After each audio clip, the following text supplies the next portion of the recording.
Randy, we have no sound.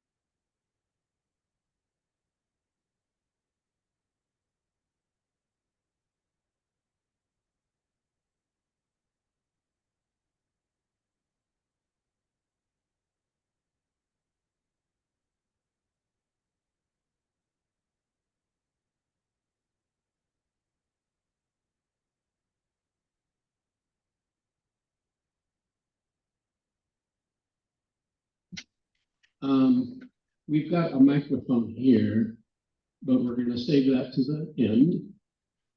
And you could go up to that and ask Cathy some questions. And, just be respectful. Try to get to the point of what you're trying to say so we don't have to belabor too long and give everybody else a chance to ask something.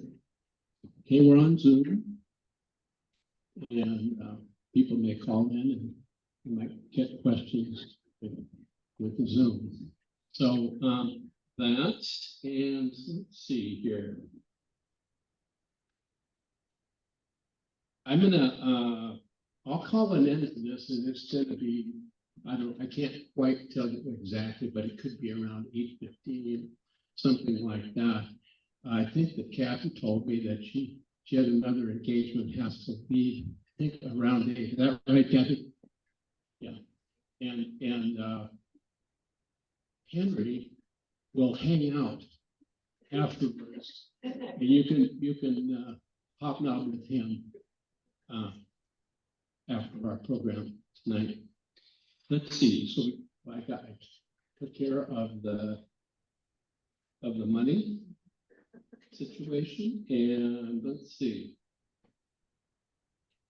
Turn off your phones. Be a nice thing. You do that. And we're going to let Cathy speak to you. Happy to have you as our new council rep. Just got that job. All right, Cathy Moore.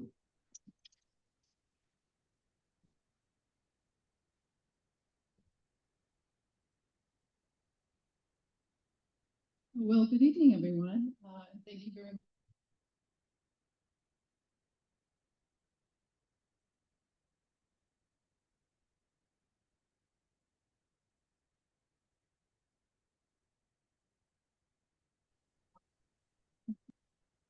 Anyway, the last time I was here, I was actually running for this office, and I very much enjoyed the candidate forum that was offered here, and I appreciate that service. It's always really nice to have candidate forums. It's one of the best ways, I think, to get a message out and for people to be able to learn about who we are. So since then, I was successful in the election, and I realized that I've been in office just 3 months and 2 days.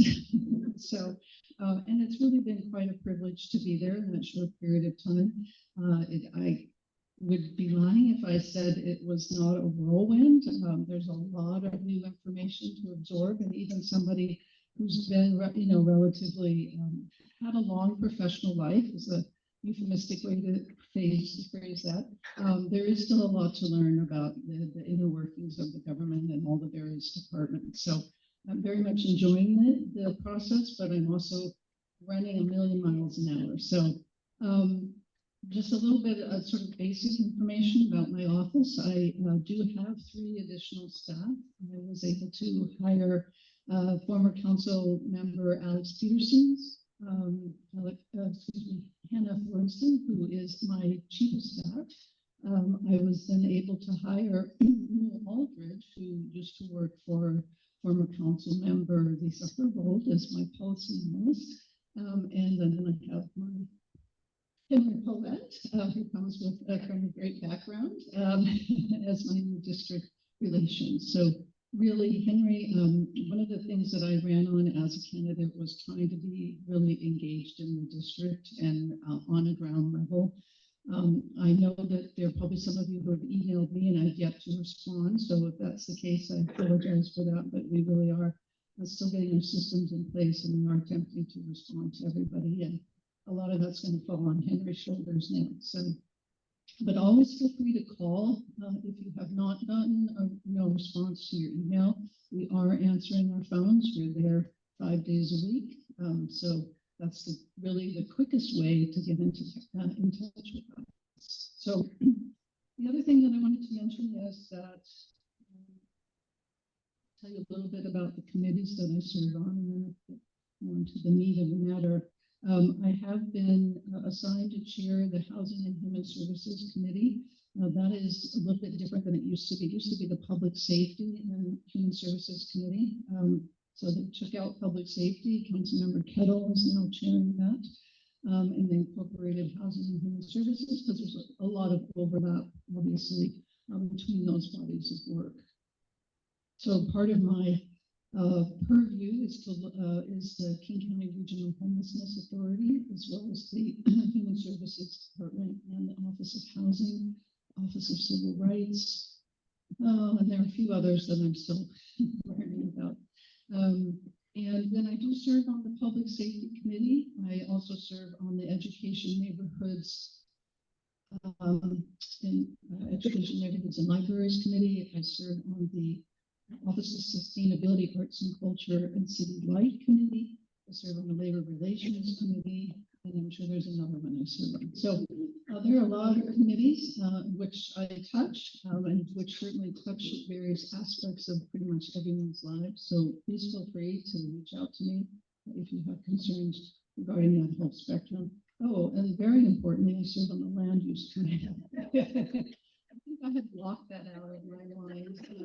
Given how much we have to do. I do not, however, serve on the Transportation Committee. That said, I am trying to be very mindful of the work that is going through the Transportation Committee. I do have a good working relationship with Chair Saka. And I guess maybe I'll just leave to talking about transportation. I know that the draft transportation, the proposed transportation plan has come out, and then the proposed levy just came out today. I have to say, when I looked at the transportation plan, I was very, very concerned to really see no mention of building new sidewalks. So one of the things that was very important to me when I ran for this seat was to really be an advocate for sidewalks. District 5, I think, as many of you know, that was sort of the promise when we were annexed, and that we have yet to realize that promise was way back in the 50s. And District 5 also has the greatest percentage of lack of sidewalks. It's over 35%, 36% D5 is missing sidewalks.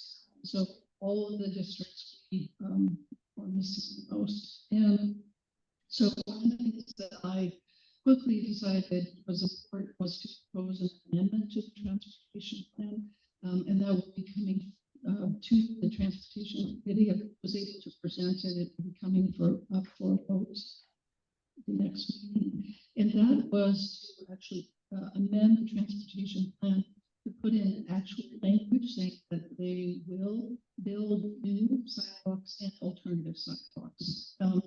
So as many of you know, sidewalks are very expensive. Also, the drainage is incredibly expensive.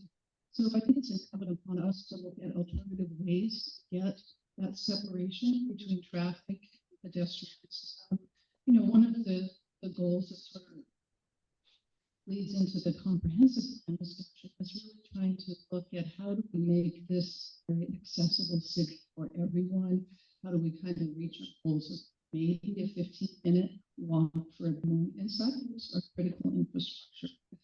But there are many ways in which to bring about the sidewalks. And I had the opportunity to go on a walking tour around Greenwood Park, where there have been a number of sort of alternative sidewalks installed. They looked fabulous. They were a lot to do, and they also serve the purpose of creating the barrier. So we have a champion in the mayor's office for sidewalks, so that's always helpful. So I am going to be pursuing that addition to the transportation plan.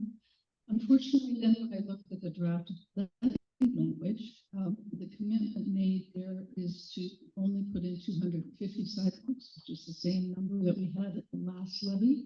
So they're not going big.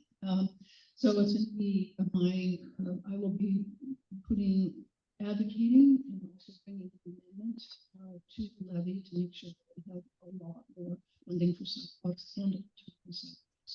So my plug to you is very vocal, both with my office, Councilmember Saka, and with the mayor's office about if you support sidewalks and alternative sidewalks, please make that known. Making sure that we get sufficient financial commitment in the levy is going to be critically important, and that kind of advocacy on your part is what make that happen. So that's it for sidewalks. And then, so I guess some of the other things that I wanted to mention is the comprehensive plan. And again, we have the mayor's draft. I just wanted to be clear that the mayor's draft is the mayor's draft. There are a number of other alternatives that were put out there, 1 through 5. The mayor's draft is sort of an amalgamation of elements of the other ones that were put together. And then there's the alternative 6, which was never sort of a formal alternative, but has been very much discussed in the community. So the comment period is still open. There's going to be another online forum May 2nd at 6 p.m. And it's very important to make sure that you get all of your comments into Office of Planning and Community Development. And I'm also asking that if you send a comment to the OPCD that you CC my office, because we're trying to compile all the District 5 comments so that we can make sure that they're adequately being represented and conveyed. Because sometimes those things don't necessarily make it to the department, right? So we want to make sure we have our own record to be able to go back and consideration when we're making those decisions. So it's far from a done deal. So I just want to reassure anyone, if you're concerned about what we've seen, there's a lot more discussion to be had, a lot more time for advocacy, and certainly I have not made up my mind, so I'm very much interested in hearing what people have to say. And I think I mentioned when I was running that my focus, we very much do need additional density, but I think we need to be thoughtful about it. But for me, my main goal and focus is going to make sure we have sufficient affordable housing. I think the comprehensive plan is a great opportunity to try to expand and rebuild the middle class and workforce housing. So that's kind of the lens that I'm going to be bringing to it. Obviously, I have to be concerned about the bigger picture, but I think it's a wonderful opportunity to get those structures in place, and so that's what I'm advocating for. In terms of, let's see, homelessness, it's I think an issue that's been on everybody's mind a lot, and there's been a lot of talk, I think, recently in the media about what is the future of the King County Regional Homelessness Authority. I do serve on the governing committee there. Council President Nelson and I are both on the governing committee. And I'll just be very frank that I think she and I are aligned, as are other council members, in that the authority has not necessarily delivered in the best way that we had hoped it would. And I think a lot of that is related to the way it is structured. It's a very cumbersome structure. We have a governing committee, we have an implementation board, we have a continuum of care committee. There are many entities in which the staff have to report to, and they get a lot of conflicting information, and it makes it cumbersome. So I think there is consensus, at least on the idea that we need to revisit the structure to make it, to streamline it and rationalize it. What that looks like and who's ultimately a member of that board is still very much in discussion, because we've only just sort of floated the idea that we need to re-envision what the structure looks like. So if you have any thoughts, please share them. I'm certainly happy to answer more questions. One thing that is of note is that at the end of this year, there is the possibility for the parties to the agreement, which is Seattle and King County, will need to make a decision at the end of this year. Do we stay together or do we part ways? Or do we create some sort of modification or other iteration of the RHA? So those discussions are all happening now. Again, there are a lot of voices to be heard, a lot of thoughts to be taken into consideration. And the last thing that we want to do is make any change that is going to lead to exacerbate the problem, right? So we want to make sure that if there is any sort of change, that service providers are well aware of that, they have the resources they need, we can continue to do the work, is basically what I'm trying to communicate. So we are all coming at it from that perspective, that we do not want to jeopardize the work on the ground. So I just want to alleviate any concern that might be there in terms of hearing about sort of the swirl about what is the future of the entity itself. I don't know if any of you watch the Seattle channel. It seems to be sort of a new nerdy thing to do, but it's fascinating.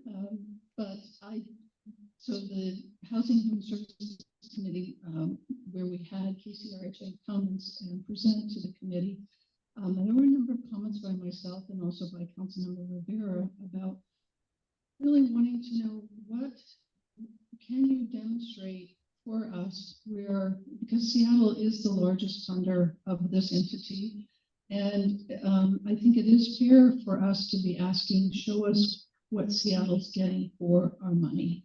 And not that we're trying to diminish the importance of the work in other jurisdictions, but I think we need to be able to be very clear that the money that we are contributing is actually benefiting our particular communities.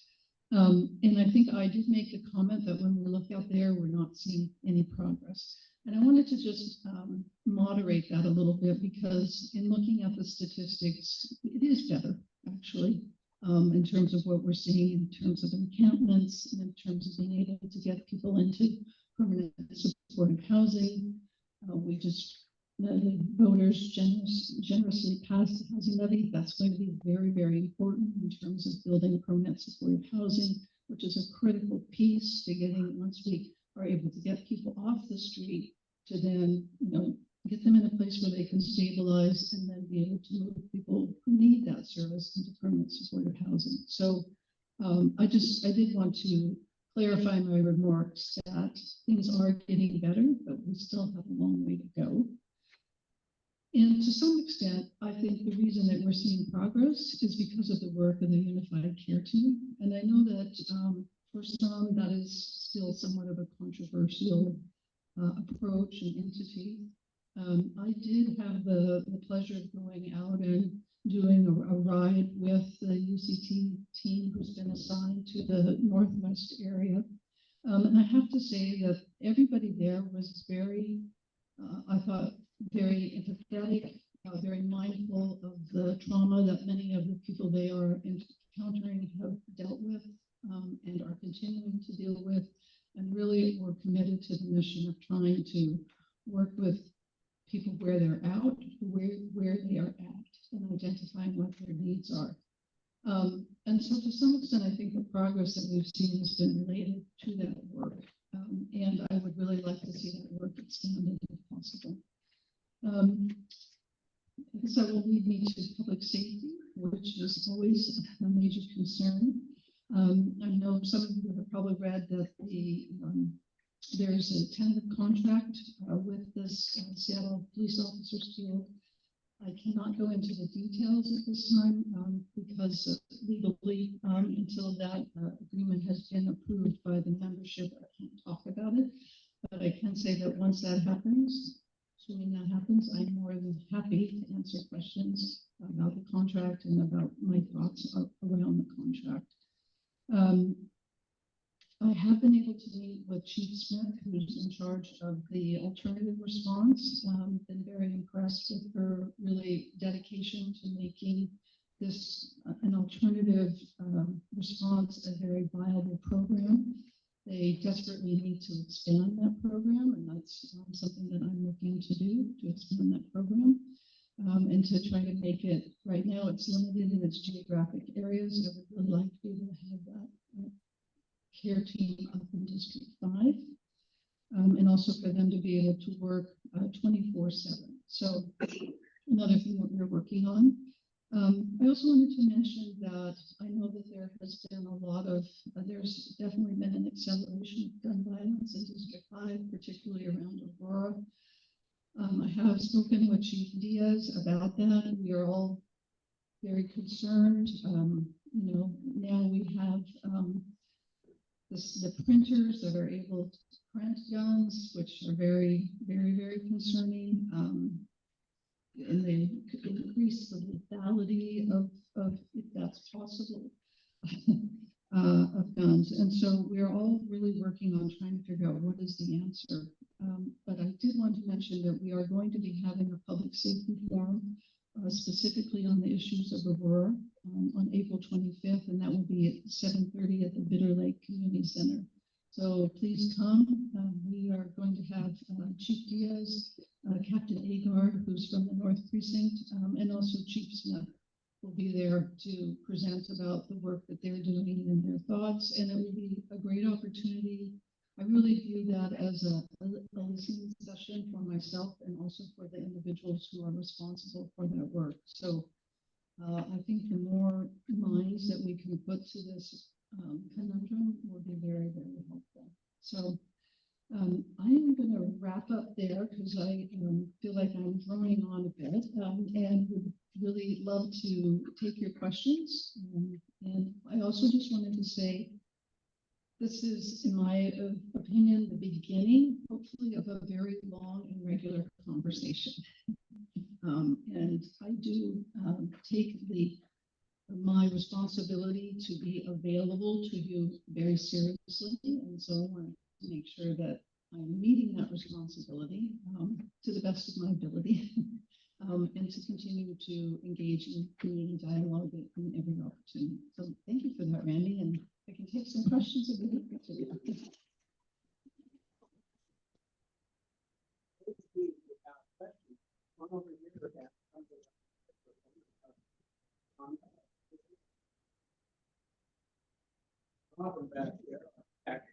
Hi, Cathy. Thank you for being accessible. We do appreciate it very much. On your website was a survey about Aurora, the future of Aurora, and three of the four alternatives were one lane in each direction. That's a state highway, and I just think that's the worst idea I've ever heard. So, and I think people don't disagree with me. Because if you're eating at Las Margaritas on Friday night, they're backed up 225th with 2 lanes each direction and bus lane. So to go to 1 lane in each direction just seems insane to me. What are your thoughts? Well, no, I very much appreciate those comments. That's actually why in my newsletter we posted the pictures. So people, I think visuals are always incredibly helpful. What I do want to make very clear is that we are still very early in the process. We're only about 30% in the design process. They haven't even done a traffic assessment yet. The survey that they have has been extended until April 12th. So please put your comments in on the survey. If you leave with only one message from my conversation tonight, it's please, whenever there's a survey, take it. It's so important that each department get that data, because they always say we did outreach and this is what the community told us. So it's important that the broad base of the community is actually being heard.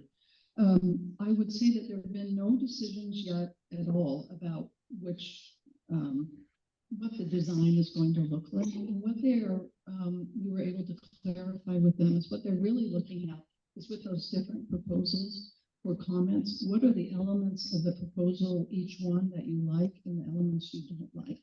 Because ultimately the design is going to be some sort of amalgamation or combination. So again, just to reassure you, nothing's been decided. What we've seen there is not, those are not the final plans. So as you said, the one lanes, again, it's a state highway. It is a major freight corridor. Freight is vital to the economic well-being of our city. And so we have to be very mindful about impacting freightability. At the same time, we've got a lot of housing going on. It's going to be built and is being built along Aurora. So we want to make it safe for pedestrians. We want to make it a welcoming place so that we can have small businesses. And so it's definitely going to be a balancing act, but I'm very mindful of the need to not adversely impact freight.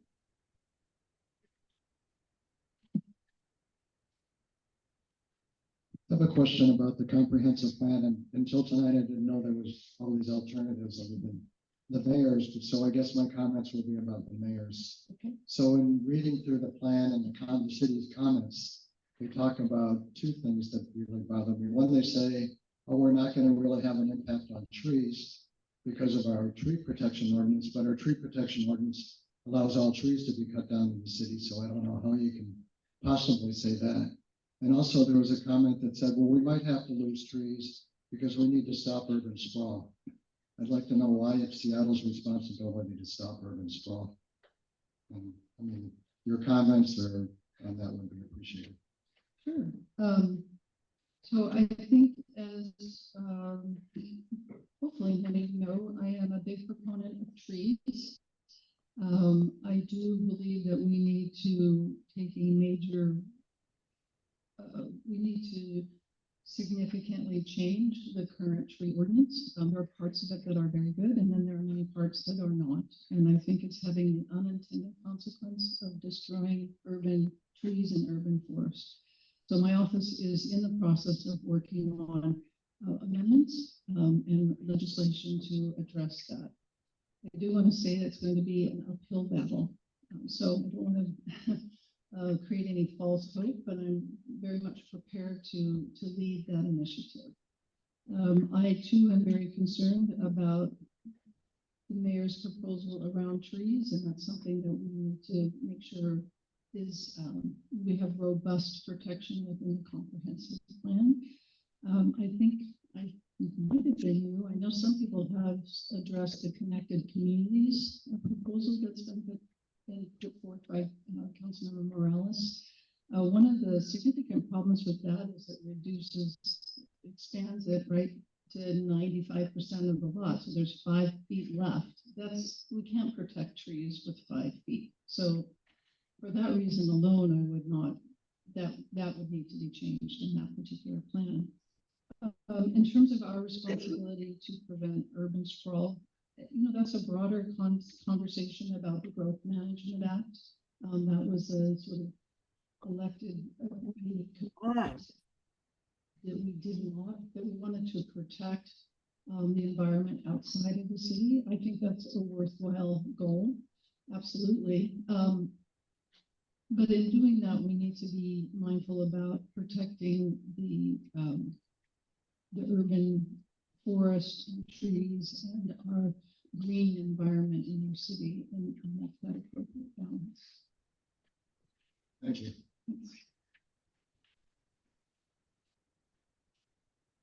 Well, my question was going to be, in the face of increasing housing density that will accompany most of the alternatives of the comprehensive plan, what measures can be taken to mandate preservation of a significant number of mature trees existing in District 5? And I think you just sort of said you're a champion for what can be done to minimize tree loss. And you obviously know that District 5 has more mature trees, Douglas firs and cedars than almost any place in Seattle. And, just a personal feeling, I don't want to look like what's north of 145th up First Avenue. So, thank you. Thank you. Yes. First, thank you for being here. We're not used to that in District 5, so thank you. This is a public safety about law enforcement. So we have the North Precinct, and we have less officers for the largest geographic area in the city. And we had a shooting incident at the end of our block, and every officer that was working in the North Precinct was there. It would have been the ideal time to rob a bank in Ballard or something like that. Like, is there any conversation going on to be more equitable in the number of officers throughout the city so that the North Precinct could have our fair share of officers? And also with that, any revisiting of replacing the North Precinct that was discussed a decade plus ago? So, yeah, thank you for that question. Again, we're down to, I don't remember the exact number, but 900 plus officers. It's awful. Yeah, and certainly we are very much, this council is very much committed to trying to increase the numbers. That's part of why the contract is the way it is. Truthfully, I don't know the answer about it. What I know from my conversations with Captain Agard is that they deploy officers where they pull officers from across the city to deal with particular high-risk incidents. I don't know when you have such a small number, how you make that balance. I'm certainly happy that I do have monthly conversations, and I'm happy to bring that to get an answer. In terms of, given the budget situation we're in now, I don't think it's realistic to think we can get 2 precincts in the north end at this point. It's something I'm committed to doing in the long term. In the meantime, what we are looking at is trying to get the mobile unit to move around more. So for a while, the mobile unit was over in Crown Hill, Segway over there. We recently asked Captain Agard if we could have the mobile unit in the Oak Tree Plaza. And again, they don't like to keep them there for a long period of time. It's really just to be there for a period to kind of send a message that the neighbor, there are eyes on the neighborhood. I would like, in the meantime, it'd be great if we could have more than one mobile unit. So certainly that's another issue that I'm happy to address and advocate for while we try to get our financial bearings sorted out so that we can potentially have 2 precincts given the geographic region that we share. I may be incorrect, but I believe the North Precinct is everything from the ship canal to shore. That is correct. Yeah. And it's from the lake to the sound. Yeah. So it's huge. And I did go on a ride along during my campaign, and we went from the North Precinct all the way over to Sandpoint Way. And I have to say it was a harrowing ride. Which, I'd say that, funny, but at the same time, it made very clear to me, it's like, no, we can, this is putting, pedestrians at risk, as well as the officers themselves. So all the more reason that we need to have a smaller geographic area so we can timely respond without putting everybody at risk. Thank you very much. Sure. Okay, I am a little past my deadline here. I'm happy to take a few more questions if there are any.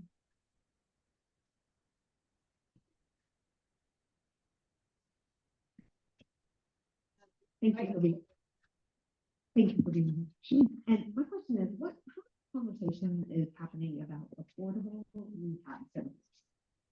Affordable Rehab rehab. or Like recovery, like Recovery from Yeah, I mean, substance use? yeah. Okay. Like I feel like we have a lot of addicts on the street. So how are we? Yeah, you hear about these rehab centers that cost thousands of dollars. So is that a conversation? It is a conversation, we're getting that conversation. I have to say, Council President Nelson began that conversation a year ago in terms of putting forth a pilot to fund you know, because it is privately funded and so many people don't have the funds, and it's expensive to try to provide free and low cost access to treatment. It didn't really go anywhere. It's interesting that you bring that up because the Human Services, that body of work falls, contracting for that body of work falls under the purview of the Human Services Department. And I have made an official request. I had to make an official request to have them come and address my committee about what the substance use programs are that they oversee. It's specifically the responsibility of the King County Department of Public Health. The city contracts with King County to do that work. But I, as the entity that is making those contracts, they should know who are they contracting with?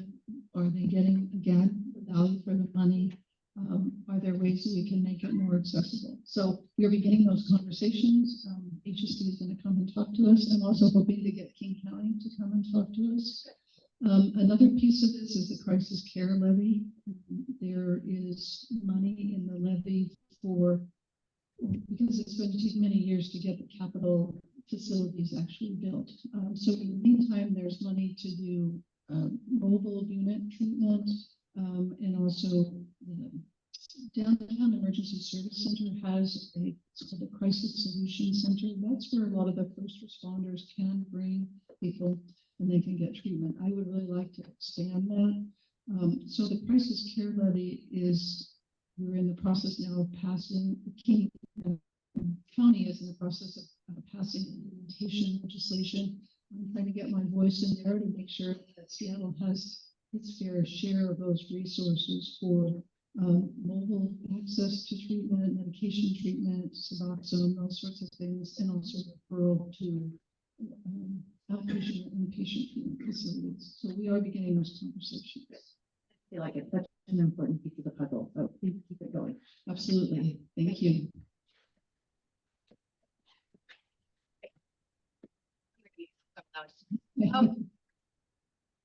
So we know that a lot of the gun violence, or at least we hear that a lot of the gun violence around D5 and around Aurora is turf battles.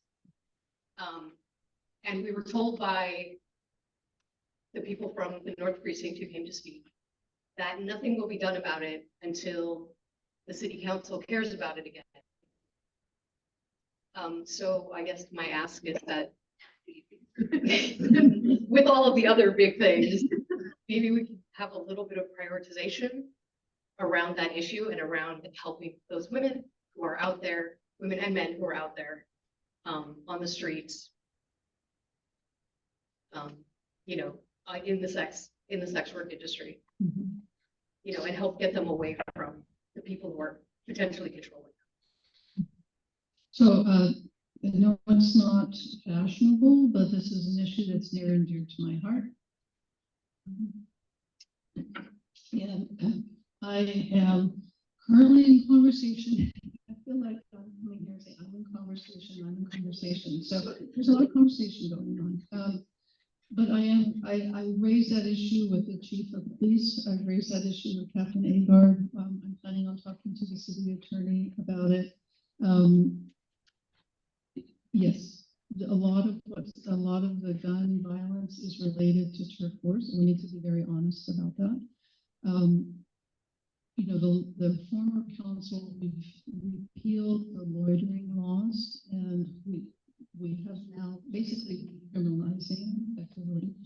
You can land wherever you may on the issue of whether it should be legal or not, but it's having a very negative impact on the broader community.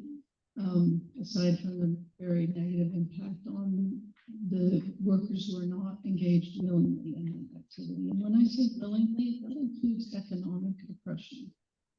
And I don't think we're very honest necessarily about that being a critical piece. My opinion is if it's knowing, intelligently, and voluntarily engaged in, that's your choice. But we need to be clear about what that broad spectrum means. So that law was repealed largely because there was concern that was being disproportionately enforced against workers of color. And we certainly do not want to do that. We don't want to penalize the the workers who often themselves are victims. And yet we've got to figure out a way in which we are able to address what I think is a real public health and security issue. So it's complicated. I care about it. I'm beginning those conversations. We were able to use the ordinance laws to shut down 2 of the hotels, which really reduced there's a West Coast circuit, right? That reduced a lot of the circuit traffic, but we still have our homegrown issues. So how do we, and to me, it's about how do we reduce demand, and also how do we really target the exploiters, the pimps, for these words are so loaded, but those individuals who are exploiting people who are not doing that work willingly, how do we really target them and to be strategic? So, and how do we create an intervention in which workers who want to leave but are afraid to leave or don't know how to make that step are given that information, given that safety period of safety in which they can begin to leave and connect with support services. So I hear you loud and clear. It matters to me. I'm working on it. It's going to take some time, but we will get there. Thank you. I appreciate it. And I appreciate the weekly updates that you're sending out. Oh, good. Those are awesome. Oh, great. Right. Well, unless you have a burning question, I need to go. Thank you.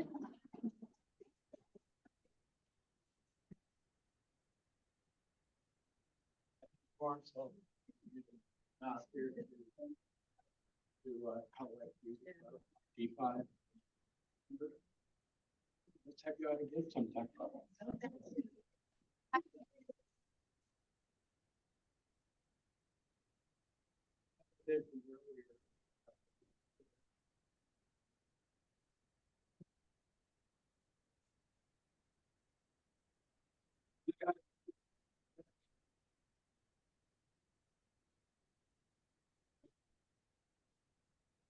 And